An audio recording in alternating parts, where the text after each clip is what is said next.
जंगल की रानी, पन्ना वन की संरक्षिका। घने पन्ना वनों के बीच, जहां सूरज की किरणें पेड़ों की छांव में बिखर जाती थीं और हर ओर जीवन की सरगर्मी गूंजती थी, वहीं रहती थी एक अनोखी रानी अमारा। उसके सिर पर कोई मुकुट नहीं था, लेकिन जंगल का हर प्राणी उसे सिर झुकाकर सलाम करता था।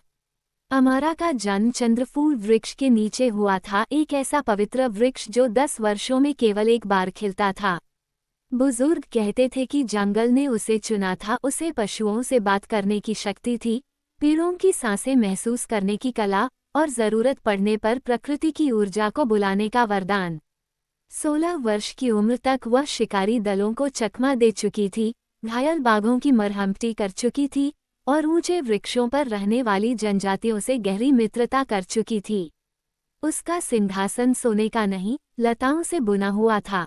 उसके रक्षक थे काले तेंदुए, ऊंची उड़ान वाले बाज और एक चांदी की पीठ वाला गोरिल्ला कनू, जिसने एक बार उसे जहरीले नाग से बचाया था।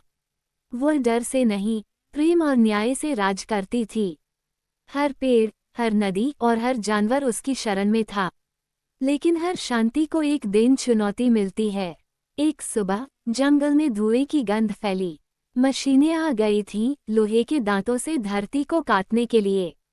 एक लालची कंपनी ने जंगल को कंक्रीट का शहर बनाने का सपना देख लिया था।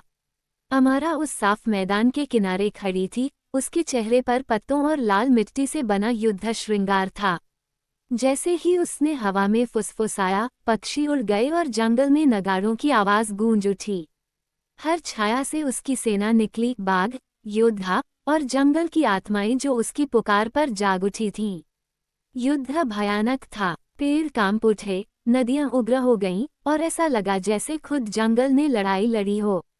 जब धूल बैठी, मशीनें टूटी पड़ी थीं और मनुष्य भय से भाग चुके थे।